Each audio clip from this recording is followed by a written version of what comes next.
পানি পান করারও রাসূল সাল্লাল্লাহু আলাইহি সাল্লামের সুন্নাহ আছে। আমরা সুন্নাহ না জানার কারণে পানি সবাই খাই না ভাই? পান করি কিনা? পানি সকলেই পান করি, কিন্তু পানি পান করার যে সুন্নাহ সম্মত পদ্ধতি, সেই পদ্ধতিটা যদি জানা থাকে তাহলে পানি পান করাটাও আমার আপনার সওয়াবের কারণ হবে, ইবাদত হবে। এবং এর মধ্যে 6টা সুন্নতের কথা পাওয়া যায়, যে পানি দেখে বসে, পানি কি করতে হবে? প্রথমে দেখব, তারপরে বসবো, ডান হাতে পানি পান করা। কোন হাতে? ডান হাতে। দেখে বসে 3 শ্বাসে, কয় শ্বাসে ভাই?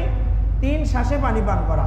প্রথম 1 শ্বাসে আমি বিসমিল্লাহ পরে 1 ডুব পানি খেয়ে আমার গলাটা ভিজালাম, দেখেন বিসমিল্লাহ,